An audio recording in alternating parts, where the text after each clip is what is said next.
వెంకటేశ సమం స్థానే బ్రహ్మాండే నాస్తి కించనః వెంకటేశ సమో దేవో నా భూతో నా భవిష్యత్తిః అంటే కలియుగ దైవం శ్రీ వెంకటేశ్వర స్వామి కొలువైన తిరుమలను మించిన స్థానం. శ్రీ వెంకటేశ్వరుడికి సమానమైన దేవుడు భువిపైనే లేడట.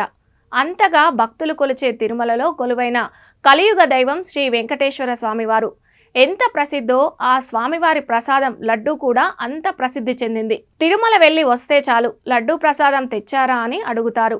స్వామివారి ఆలయం నుంచి ఇంటికి తీసుకొని వచ్చిన లడ్డూకి ఎంతో భక్తి శ్రద్ధలతో పూజ చేస్తారు. అనంతరమే తాము ఆరగిస్తారు. స్నేహితులకు బంధువులకు పంచుతారు.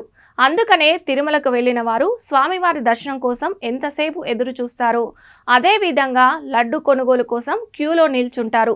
తమకు కావాల్సిన లడ్డూలు కొనుగోలు చేయాలని భావిస్తారు.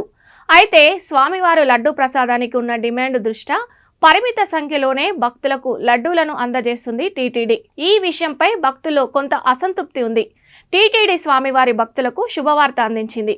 త్వరలో భక్తులు కోరినన్ని లడ్డూలు కొనుగోలు చేసే వీలును కల్పించేందుకు టీటీడీ సిద్ధమవుతుంది. భక్తులకు అందించేందుకు అదనపు లడ్డు తయారీకి కావలసిన పోటు సిబ్బందిని నియమించుకునేందుకు సిద్ధమవుతుంది. రోజుకి శ్రీవారిని సుమారు 65,000 నుంచి 70,000 వరకు భక్తులు దర్శించుకుంటారు. స్వామివారి దర్శనం చేసుకున్న అనంతరం భక్తుల ఆవరణంలో ఒక చిన్న లడ్డును ఉచితంగా ఇస్తారు. అంటే 70,000 లడ్డులు రోజుకి ఉచితంగా ఇస్తున్నారు. ఇక శ్రీవారి భక్తులు అదనంగా లడ్డూ ప్రసాదాన్ని కొనుగోలు చేస్తారు.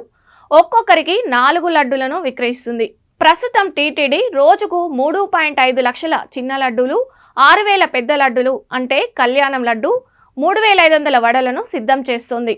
ఈ స్వామివారి ప్రసాదాలను స్థానిక తిరుపతి ఆలయాలతో పాటు హైదరాబాద్, చెన్నై, బెంగళూరులో శ్రీవారి ఆలయాల్లో విక్రయిస్తున్నారు. తిరుమలలోనే కాక ఇతర ప్రాంతాల్లోని శ్రీవారి ఆలయాల్లోనూ స్వామివారి దర్శనం చేసుకున్న భక్తులకు కోరినన్ని లడ్డులు కొనుక్కునే అవకాశం ఉంటుందన్నమాట.